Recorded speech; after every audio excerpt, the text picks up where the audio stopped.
नमस्कार दोस्तों, वाटिका जीएस में आप सभी का स्वागत है। आज गुप्त उत्तर काल यानी गुप्त काल के बाद के काल के बारे में पढ़ेंगे। इसी में वर्धन वंश के बारे में भी जानेंगे। चैनल पर नए होंगे चैनल को सब्सक्राइब जरूर करिएगा। चलिए चैनल वीडियो स्टार्ट करते हैं। प्रथम क्वेश्चन है कि थानेश्वर में वर्धन वंश या पुष्यभूति वंश की स्थापना किसने किया था? तो स्थापना कौन किया था?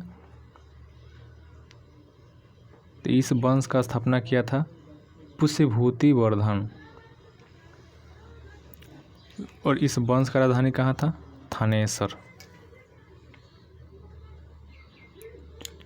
चलिए दूसरा क्वेश्चन मिलान करने वाला है।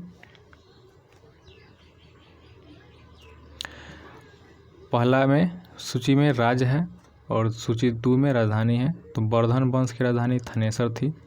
मौखरी की राजधानी कन्नौज, बकाटक की राजधानी पुरिका, मैत्रक की राजधानी बल्लभ हुई, यानी इसका आंसर ए हो जाएगा। ये क्वेश्चन नंबर 3 यही मिलान करने वाला है। राजवंश और संस्थापक। तो पहला वर्धन के संस्थापक कौन था? पुष्यभूति था। मौखरी का संस्थापक कौन था? ईशान वर्मा। और बकाटक के संस्थापक था विंध्य शक्ति। मैत्रक के संस्थापक था भट्टारक, यानी इसका आंसर हो जाएगा बी।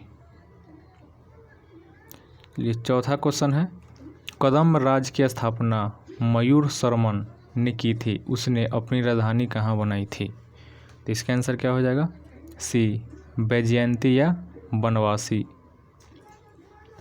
पांचवा क्वेश्चन है, निम्नलिखित में से वह अंतिम बौद्ध राजा कौन था जो संस्कृत का महान विद्वान और लेखक यानी कि तीनों था?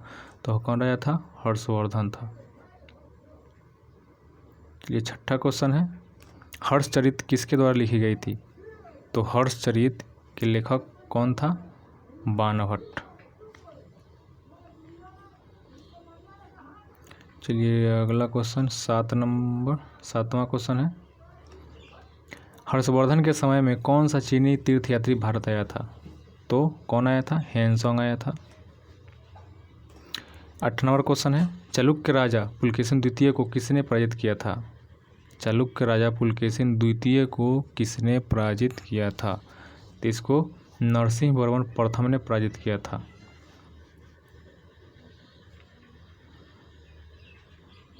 9 नंबर क्वेश्चन है, किस व्यक्ति को द्वितीय अशोक कहा जाता है? यानी दूसरा अशोक किसको कहा जाता है? तो हर्षवर्धन को दूसरा अशोक कहा जाता है। 10 नंबर क्वेश्चन है, बाणभट्ट किस सम्राट के राज दरबारी थे? तो बाणभट्ट जो था हर्षवर्धन के दरबारी कवि था।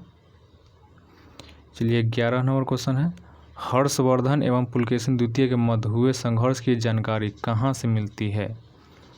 तो हर्षवर्धन और पुलकेशिन द्वितीय के बीच में जो युद्ध हुआ उसका जानकारी कहाँ से मिलता है? तो ऐहोल अभिलेख से मिलता है। 12 नंबर क्वेश्चन है, प्रतापशील हून हरिन केसरी महाराजा धीराज नामक उपाधियां निम्न में से किसकी थी? तो यह उपाधि किसका था? तो यह था प्रभाकर वर्धन का।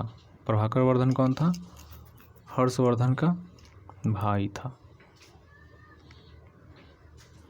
चलिए 13 नंबर क्वेश्चन है, सम्राट हर्षवर्धन ने अपनी राजधानी थानेसर से कहाँ स्थानांतरित किया था? तो कहाँ ले गए थे? कन्नौज। 14 नंबर क्वेश्चन है, शकलोत्त्राथनाथ किसे कहा गया है? शकलोत्त्राथनाथ किसको कहा गया है? तो यह कहा गया है हर्षवर्धन को।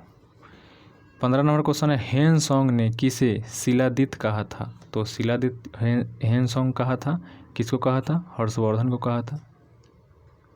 चलिए 16 नंबर क्वेश्चन है, गुप्त वंश के ह्रास के पश्चात उत्तर भारत में बड़े भाग का पुनर्गठन किसने किया था? यानी गुप्त वंश जब समाप्त हो गया था तो उत्तर भारत में सबसे बड़ा वंश कौन उभर कर आया था? तो इसका आंसर क्या हो जाएगा? इसका आंसर हो जाएगा सी, हर्षवर्धन।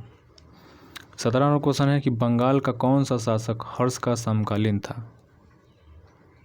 तो इसका आंसर क्या हो जाएगा? शशांक, हर्षवर्धन के समकालीन था। चलिए नेक्स्ट क्वेश्चन, 18 नंबर।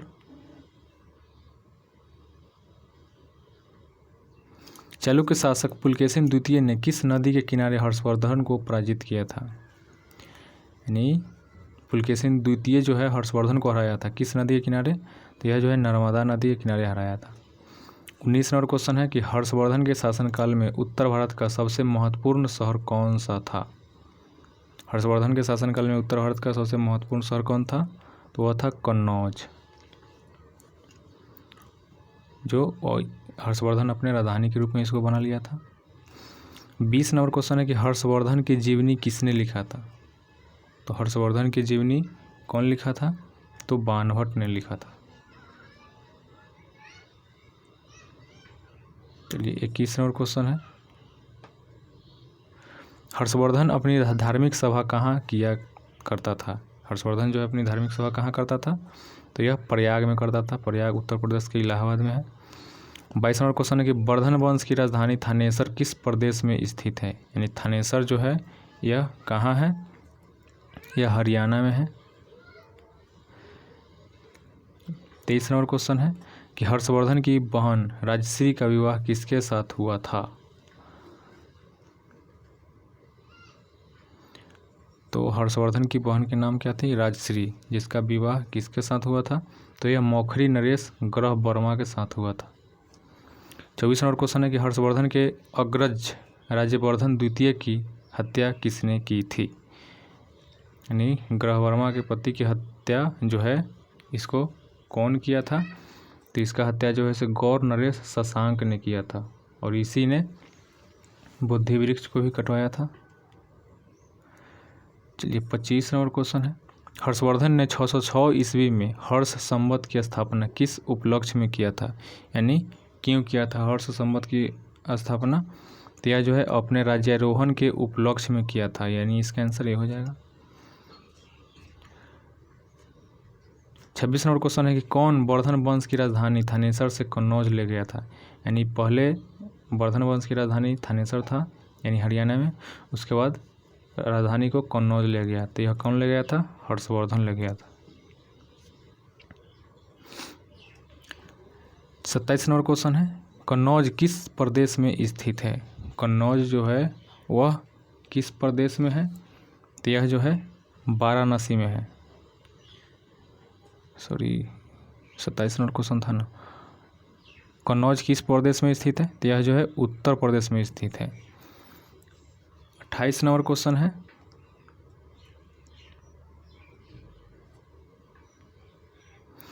कि हेनसोंग की भारत में यात्रा के समय सूती कपड़ों के उत्पादन के लिए सबसे प्रसिद्ध नगर कौन था? सबसे प्रसिद्ध नगर जो था वह मथुरा था। 29 नंबर क्वेश्चन है, कवि बाणभट्ट निवासी था? कवि बाणभट्ट जो था हर्षवर्धन के दरबार में रहता था यानी कवि था, वह कहाँ का निवासी था? वह जो था थानेश्वर के निवासी था। 30 नंबर क्वेश्चन है, नागानंद का रचनाकार कौन था? नागानंद एक पुस्तक है जिसका रचनाकार कौन था? इसका रचनाकार जो था वह हर्षवर्धन था। 31 नंबर क्वेश्चन है, सम्राट हर्षवर्धन ने 2 महान धार्मिक सम्मेलनों का आयोजन किया था, कहाँ किया था? तो यह जो है कन्नौज और प्रयाग में किया था। 32 नंबर क्वेश्चन है कि नागानंद रत्नावली एवं प्रियदर्शिका नाटकों के नाटककार थे, इसका नाटककार कौन था? तो यह जो था हर्षवर्धन खुद था। चलिए 33 नंबर क्वेश्चन है, गुर्जरों को किस शासक ने पराजित किया था? गुर्जर वंश को कौन शासक पराजित किया था? इसका आंसर हो जाएगा हर्षवर्धन। 34 नंबर क्वेश्चन है कि आज ही भारत में हेनसोंग को याद करने का मुख्य कारण है, क्यों? यह जो है सीयूकी की रचना किया था। सीयूकी के नाम से भी हेनसोंग को जाना जाता है और सीयूकी की रचना के कारण। चलिए नेक्स्ट क्वेश्चन है 35 नंबर, हर्षवर्धन के विजयी जीवन में एकमात्र पराजय देने वाला पुलकेशिन द्वितीय कहाँ के शासक था? तो पुलकेशिन द्वितीय जो था वह कहाँ के शासक था? वह बतापी या बदामी का शासन था। 36 नंबर क्वेश्चन है कि हर्षवर्धन ने अपनी पुत्री का विवाह वल्लभी नरेश से किया, जो कि उसकी एक बड़ी कूटनीतिक उपलब्धि थी। वल्लभी नरेश का नाम क्या था? तो इसका आंसर क्या हो जाएगा? ध्रुवसेन द्वितीय। ये 37 नंबर क्वेश्चन है कि 641 ईस्वी में किसने चीन के राजा ताई तुसुंग के पास एक राजदूत भेजा था? तो कौन भेजा था? हर्षवर्धन ने भेजा था। 38 नंबर क्वेश्चन है कि हर्षवर्धन के भारतीय मिशन के जवाब में चीनी सम्राट ताई तुसुंग ने 3 चीनी मिशन हर्षवर्धन के दरबार में भेजे, जिसमें से एक मिशन हर्षवर्धन के मनोर प्रांत पहुंचा। अंतिम मिशन में शामिल उस चीनी राजदूत का क्या नाम है जिसने हर्षवर्धन की मृत्यु के तुरंत बाद जो घटनाक्रम घटित हुआ उसका विस्तार से वर्णन किया? इसका आंसर हो जाएगा ए, वान ह्वेंग त्से। 39 नंबर क्वेश्चन है किस चीनी यात्री को वर्तमान शाक्य मुनि एवं यात्रियों के राजकुमार कहा जाता है? वर्तमान शाक्य मुनि या यात्रियों का राजकुमार किसको कहा जाता है? तो इसका आंसर हो जाएगा हेनसोंग को। हेनसोंग भारत में लगभग कितने साल तक रहा था? हेनसोंग भारत में लगभग 14 साल तक रहा था। 41 नंबर क्वेश्चन है हेनसोंग के सम्मानार्थ एवं महायान धर्म के प्रचारार्थ हर्षवर्धन ने कहाँ महासभा का आयोजन 643 ईस्वी में करवाया था? तो इसका आंसर हो जाएगा कन्नौज। 42 नंबर क्वेश्चन है कुंभ मेला को प्रारंभ करने का श्रेय किसे दिया जाता है? कुंभ मेला जो लगता है यह जो है कौन शुरू किया था? तो इसका शुरुआत जो है हर्षवर्धन ने ही किया था। नर्मदा नदी पर सम्राट 43 नंबर क्वेश्चन है नर्मदा नदी पर सम्राट हर्षवर्धन के दक्षिणवर्ती अग्रमनज को किसने रोका था? तो इसका आंसर क्या हो जाएगा? पुलकेशिन द्वितीय ने रोका था और इसी रोकने के कारण युद्ध हुआ था जिसमें हर्षवर्धन हार गया था। 44 नंबर क्वेश्चन निम्नलिखित में से किसने नालंदा विश्वविद्यालय को 100 ग्रामों की आय दान स्वरूप दिए थे? तो यह कौन दिया था? हर्षवर्धन ने दिया था। चलिए 45 नंबर क्वेश्चन मिलान करने वाला है। सूची 1 में रचना और उधर रचनाकार। हर्षचरित एवं कादम्बरी की रचनाकार कौन है? तो इसका रचनाकार है बाणभट्ट। 4 नीति शतक, श्रृंगार शतक और भक्ति शतक, इसका रचनाकार कौन है? तो इसका जो है भर्तृहरि है। नीति शतक, श्रृंगार शतक जो भी है सब भर्तृहरि है। सूर्य शतक, इसका रचनाकार कौन है? सूर्य शतक का रचनाकार है मयूर। और प्रियदर्शिका रत्नावली नागानंद, इसका रचनाकार है हर्षवर्धन। यानी कि इसका आंसर कौन हो जाएगा? ए।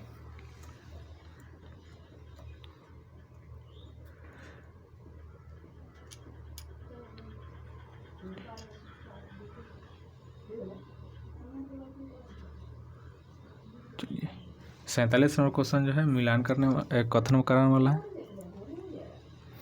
कथन है ए, हर्षवर्धन ने किसी नवीन शासन प्रणाली को जन्म नहीं दिया। कारण है हर्षवर्धन ने गुप्त शासन प्रणाली को कुछ संशोधन के साथ अपनाया। तो इसका आंसर ए और आर दोनों सही है, तो इसका आंसर ये हो जाएगा। तथा आर ए की सही व्याख्या करता है। 48 नंबर क्वेश्चन है कौन सही सुमेलित है? यानी कि इसमें सुमेलित सही कौन है? तो अवंती हर्षवर्धन का प्रधानमंत्री था। सिंहनाद महासेनापति था। कुंतल सेनापति यानी अश्वसेना का सेनापति था। यानी कि इसका तीनों सही है। चलिए नेक्स्ट क्वेश्चन। नेक्स्ट क्वेश्चन इसमें थोड़ा धुंधला खिंचाया है, चलिए हम बोल देते हैं बुक से ही इसका क्वेश्चन बोल देते हैं। चलिए 49 नंबर क्वेश्चन किसका कथन भारत के लोग गर्म मिजाज के हैं, उन्हें जल्दी गुस्सा आता है परंतु ईमानदार होते हैं, भारतीय स्वच्छता प्रेमी हैं। तो इसका आंसर कौन हो जाएगा? ये यानी यह लैंग्वेज जो है कौन कहा था? तो यह जो है हेत्सांग ने कहा था। हेत्सांग।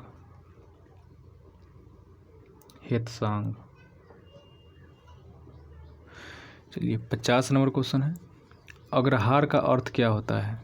अग्रहार, तो अग्रहार का अर्थ होता है ब्राह्मणों को दिया जाने वाला कर मुक्त भूमि अनुदान में, यानी ब्राह्मणों को जो भूमि दे दिया जाता था दान में, उससे टैक्स नहीं लिया जाता था, उसी को अग्रहार कहा जाता था। चलिए 51 नंबर क्वेश्चन है, घंटी यंत्र या तुला यंत्र का प्रयोग होता था? घंटी यंत्र, तुला यंत्र का प्रयोग होता था कहाँ पर?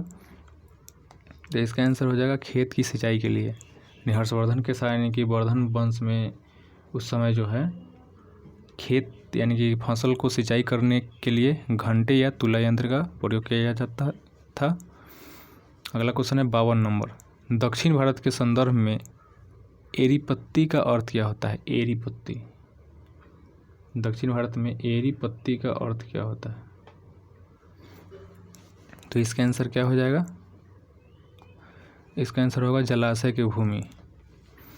दक्षिण भारत में जो है एरीपत्ती को, जलाशय की भूमि को एरीपत्ती कहा जाता था, यानी इसका आंसर हो जाएगा ए। 53 नंबर क्वेश्चन है, हर्षवर्धन के काल में भू राजस्व की सीमा थी? हर्षवर्धन के शासनकाल में भू राजस्व कितना था? तो इसका आंसर क्या हो जाएगा? 1/6 से 1/10 तक। हर्षवर्धन के शासनकाल में इतना टैक्स लिया जाता था, 1/6 से 1/10 तक। चलिए 54 नंबर क्वेश्चन है, मौखरी शासकों की राजधानी कहाँ थी? तो मौखरी शासक जो था उसका राजधानी कहाँ था? कन्नौज। मौखरी शासक की राजधानी कहाँ था? कन्नौज। 55 नंबर क्वेश्चन है, CU की नामक यात्रा विवरण निम्नलिखित में से किससे जुड़ा है? तो यह यात्रा जो है किससे जुड़ा है? ह्वेन त्सांग से जुड़ा हुआ है। इस चैप्टर में इतना ही क्वेश्चन था और प्राचीन भारत का अंतिम चैप्टर है। इसके बाद एक लास्ट चैप्टर होगा प्राचीन भारत का। चैनल को सब्सक्राइब जरूर कीजिए। वीडियो देखने के लिए धन्यवाद।